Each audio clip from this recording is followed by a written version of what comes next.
Hey there guys, and welcome to another Trove character spotlight. Now, two things before I start. I meant to get this video out about 2 weeks ago. I was ill, and you can probably still hear it in my voice, so if I sound like I've got a sore throat, I've only just got over an illness, so give me somewhat of a break. Anyways, this video will be in two parts, the two parts being in one video, but the first part will be the character spotlight, the second part will be as to how this video came about, and a big thank you to Trion, etc. Anyways, on to the character spotlight itself. So today I'm going to be doing the Ice Sage, which is a new character that was added December, just before Christmas I believe. Which is perfect timing, because obviously people are going to be buying into Trove, they're going to be buying the newest character, which just so happens to be the Ice Sage. Let's go into the skills. So, as usual, the Ice Sage, as with every other class, has 4 abilities, a passive, 2 actives, and an ultimate. The passive with the Ice Sage is called Cold-Hearted. It is being able to walk across the ice without sliding, and basic attacks chill enemies. The walking across ice, I don't really notice. Ice doesn't have that much of a sliding effect in this game anyways, so that's kind of unnecessary. Then, basic attacks chill enemies, that's kind of good. Gives the Ice Sage some survivability, which you'll see later on.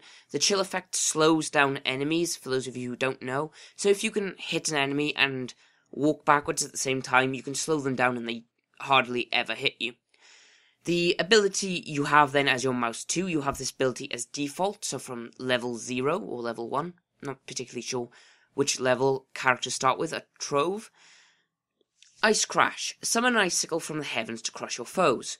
Now, I have a bit of a problem with this ability. To use it, you have to aim at the ground. So, Ice Sage is a range class, so if you're shooting at an enemy, you have to look at them. So if you're, say, shooting at an enemy and you wish to use Ice Crash, it's going to go to the furthest point away, because at its furthest range, because that's where you're pointing to. If there was an enemy here, if there was an enemy in front of me that I was pointing to, the Ice Crash was constantly hit the exact same point over and over and over again. What you have to do is shoot at an enemy and then aim at the ground and hit them. Just a little bit of a nuisance I find when using the ability, but you can actually use your Mag Rider. Okay, there's a Mag Rider for you guys, for those of you who want to know. Right. Let's get back to it. So the next ability that you then get, I believe you get it at level 3, maybe level 2. I believe it's level 3 though. I always get confused with what level you get things at. You get Frozen Ward, busts movement, speed and damage, and also absorbs the next big attack. So this kind of looks something like this. Now, this video will kind of prove it, and I'm pretty sure I'm correct in saying this. This shield lasts for as long as it takes for you to either relog or take that big hit. Now, specifically a big hit. I've been hit by enemies before when I've had the shield on, and it doesn't block every hit. They can do small hits and they can do big hits. It'll block the big hit, you don't take any damage. It will not block the smaller hits. It also blocks damage from spikes and traps and things like that. It also buffs your movement speed and damage, so having the shield up all the time will really help you out. Then you continue on to Ultimate, which you get at level 5. I can guarantee you get it at level 5 because my Ice Sage character, as you can see, is level 5. There we are. So at level 5 you get the Ultimate, the Big Chill. Freeze your foes, dealing bonus damage when they shatter. What that does is you freeze a group of enemies in an area effect in front of you. As you then attack them, it doesn't appear that they take damage. When they unfreeze or quote-unquote shatter, they take the damage you've dealt to them plus a bonus multiplier on top of that. So let's go fight this guy a minute, just to see if I can demonstrate the shield to you. So, I won't use the Ice Crash just yet, but you can see, oop, there. So you can see that I'm aiming behind him using the cursor, which gets a little bit annoying. He also knocked off my shield there, which gets a little bit annoying. Again, it's something that could be fixed. I'm sure they will. Alright, I guess we'll go into the dungeon now and just show off some of the abilities. So we'll let this guy summon his little minions, get our shield back, and freeze. So this is when they freeze. And again, you can see that they don't take any damage, but when they unfreeze, they do take the damage. And a little bit extra from the multiplier, which is brilliant. Now, in this fight, I can kind of demonstrate. I've had some practice with it, and with practice, you do eventually learn to use the Ice Crash almost in between your basic abilities.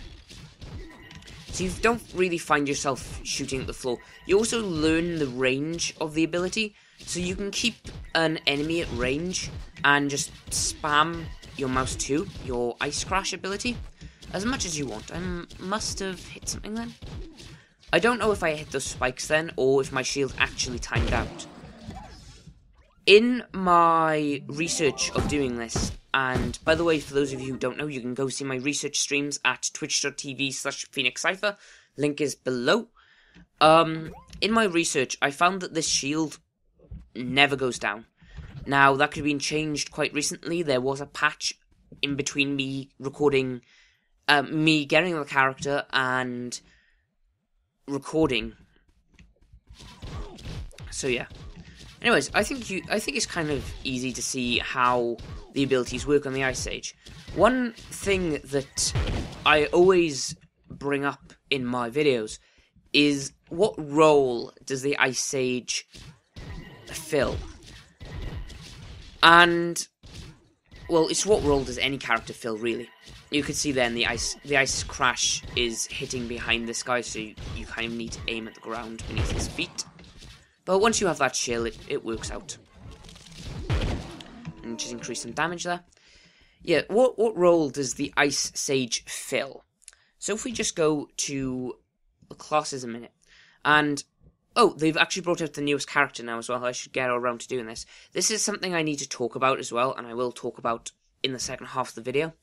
So if you want to stick around for what I think about this, for instance, look at the two differences here, and then you'll understand. What role does the Ice Sage fill? So, as I have done with all my other character spotlights, I have asked what role in a MMO does each character fill. Now, some characters do a better job than others. I've also been criticised, e.g. the Neon Ninja, for being incorrect about what role he fills, as in, I myself do not know how to play the Neon Ninja, and so his abilities and his role was kind of lost with me because I didn't understand it enough. Neon Ninja is still one of the worst classes I have ever played, and I refuse to play him ever again. So I'll just go through the classes' roles quickly, and then talk about where the Ice Sage fits in. So the Knight is a tank, the Gunslinger is DPS, the Fate Trickster is an upgrade to the Gunslinger, better DPS. Dracolite is AoE, very good AoE, exceptional. Neon Ninja is apparently DPS, and again, like the Fate Trickster, the idea is you don't get hit, you do a lot of damage very quickly, you don't get hit. Candy Barbarian is the upgrade of the Knight, a very tanky character, also very good AoE abilities. The idea is you almost taunt all the enemies towards you, and then you have an AoE to a very small AoE radius around your character to hit them all. And then you have the Ice Sage. So, where does the Ice Sage fit in? Now, I've got to admit, when I was doing my research, I tried to figure this out as much as I could. The Ice Sage doesn't really fit in anywhere, and this is a good thing, don't get me wrong. The Ice Sage doesn't necessarily do enough damage to be counted as an upgrade to the Gunslinger. Definitely alongside there, but if you were to estimate the Gunslinger's damage and the average, of the Gunslinger's damage and the Ice Age damage, they'd be around the same number. That's my best guess, anyways. That's what it appears to be to me. But the Ice Age does fill a role in slowing everything down. Now, with the chill effect, you can use Ice Crash really, really simply, as you saw there, to the best of my ability I could show you. The ultimate also does extremely well. Now, I think if you were working as a team, Ice Sage is probably not the character that would fit into a team role. However, solo, I'd say the Ice Sage is better than the Gunslinger or the Trickster or the Ninja. The Ice Sage, with the chill effect and the shield, and the ultimate which stuns, is excellent survivability. And it will keep you alive for as long as you can keep yourself alive, as long as you can keep those abilities and use them efficiently. And this I really like, and I think this was one of the first characters they should have probably put out there. Maybe after or before the Fey Trickster, and then put the Dracolite, and then the Fey Trickster perhaps, I don't know. But basically, with most of these classes, there is a certain aspect of them where if you're working as a team, this class, one of these classes will do something in particular. The Candy Barbarian will heal everyone. It'll also tank the damage, so will the Knight tank the damage. The Neon Ninja will DPS, the Fey Trickster will DPS, but the Neon Ninja and the Fey Trickster and the Gunslinger not so much, but they need survivability, so they need the Knight or the Candy Barbarian to keep them alive. The Dracolite is needed with every team. The AoE is just unaccountable. Like, you need that AoE, it is that strong. So the Ice Age kind of slots in where the Gunslinger would be, but if you're a very solo player and you don't plan on doing a lot of the team-based things, I would recommend the Ice Sage. And that is where I'm going to leave this part of the video, guys. Is the Ice Sage worth the money? I'm not... Unfortunately, now it says owned, so I can't tell you if it still costs 8,000. If it still costs 8,000, I have to say, think about it. I would also have to say, wait until the second half of the video in just a moment, just so I can talk about the value of the credits. Because if the credits are now worth 8,000 qubits, that means that the Fey Trickster in credits is actually cheaper if you buy it in qubits. And this causes a very difficult decision it should cause a difficult decision for some people. If you want to spend 8,000 qubits on a character, I wouldn't recommend it. And I think at that point I'd say pay this, because it's cheaper. And it's also quicker, etc. However, this is also something that Trion is trying to push people to do. And again, I'm going to save this and keep this for the second half of the video, which is what I'm kind of transitioning into now. If the Ice Sage is 5,000 qubits, get the Ice Sage as one of your first characters. If you like what she does, and if you don't necessarily play a lot as a team, Ice Sage is an excellent character, and I would recommend it. And that is this half of the video done, guys. I'm going to just talk for 5 minutes about this, and also to thank Trion for something they've done for me. And yeah. So to begin with, I wish to thank Trion and everyone at the... Oh, goddammit. Everyone who made Trove, basically, and especially to Kiwibird and everyone there. Basically, guys, what happened was I was streaming a while back now, about 3 weeks ago, and someone asked me about Trove, why am I not doing Trove videos? And I admitted, if someone was to give me, this sounds really terrible, but just give me a moment. If someone was to give me the money or the qubits to buy the next class, I would happily continue doing the class spotlights. But the grind from getting the character, as you see, I now have to grind to 8,000, not 5,000, and also with the addition of the star bar, they changed it. You used to get a daily bonus and a star bar, now you only get a star bar, and the star bar is now only ever worth 500. It would take me 10 days to get a Fate Trickster, whereas before it would take me 5 or 7 days to get a character. With the Shadow Hunter, it's going to take me even longer than that. It's going to take me 16 days, I believe. Yeah, 16 days to get the newest character. So I would need 3 weeks from when the character is released to get the money to grind out the qubits and then grind the character to get the ultimate. Now, to grind the character isn't so bad because I can stop at level 5 as I have done here. But getting the money was a big issue for me. Especially with college, I don't have the time. I would rather play games I enjoy. I would rather, well, not enjoy, but yes, enjoy, but I'd rather play games that I have the bigger interest in. And I'd rather, I also don't have the time in between playing games, recording, and studying to grind out a character for a video.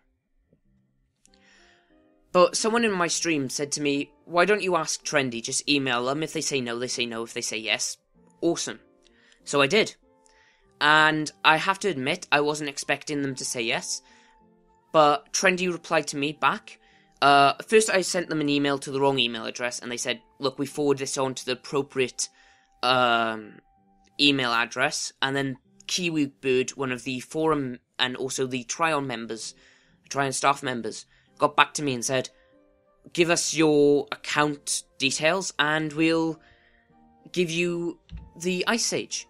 So I did, and they gave me the Ice Age, which I've got to admit is one of the greatest things I could hope for, and I couldn't thank Trion enough. I also hope that if Trion are watching this now, I've done you justice, I've done the video justice. One other thing I do have to point out is that I did record this originally 2 weeks ago. This video isn't from 2 weeks ago. The original video I didn't like how I had done it. I found it very, very... what's the word? Boring to watch. I wasn't happy with the content, so I didn't put it out there. Then I got ill for 2 weeks, and now I'm coming back. All good. Now to talk about this. Now, I don't want to say any bad things here, and I'm trying so hard not to. But there's something to be said when this and this are not equal.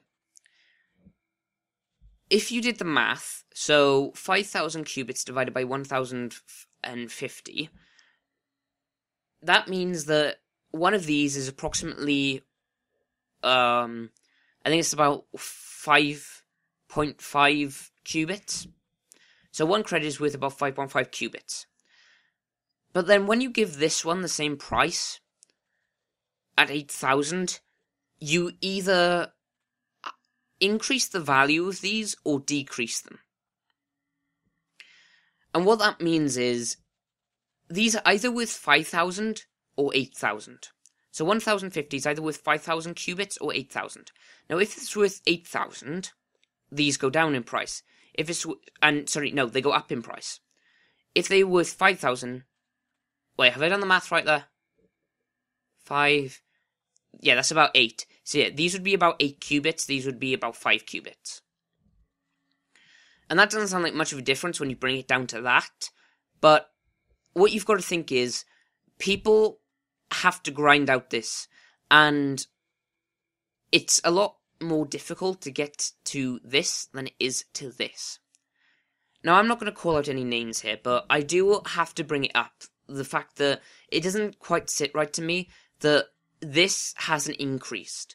If this was increased the same amount as this was, so, this is with, in this ratio, these are worth about 5.5 qubits. So this this is still worth 5,000 qubits. Yet it's 8,000. Do you see my point here? They should increase this. And the reason they haven't is because they want you to buy it using real money. They don't want you to grind out the game, they want you to buy it using real money. And I'm just pointing out that does not sit right with me. When I first found that out, when I saw the Ice Age, and before I'd asked for it to be unlocked by Trion, again, big thanks to that, it just doesn't sit right with me that a developer, if they can do it, fine. I'm fine with them increasing the price. But if they're going to do that, they have to do it in a just manner. And increasing the price on one of them, not forcing, but encouraging people to pay real money for a class, doesn't sit right. And it's something that people should be aware of, and that's why I'm bringing it up at the end of this video. Sorry for that babbling on there, guys. I hope if you watched to the end of this video, you have enjoyed. Please leave a like rating and subscribe to the channel if you want to see more Trove. I also do a bit of everything else. ZypherGames is a place for all games, or as I'm trying to make it. I'm trying to get some content for Dying Light out. I've been a little slow on that again. I've been ill, so expect that on my channel. And if you want any other games, just leave a comment below and ask me to play a game. And if I have the game, I will play it. Anyways, guys, I've been Phoenix Cypher. I hope you've enjoyed. Thank you for watching. Again, thank you so much to Trion for giving me the Ice Age. I hope I've done you justice. And yeah, I will see you guys later. Adios, mi amigos. Go.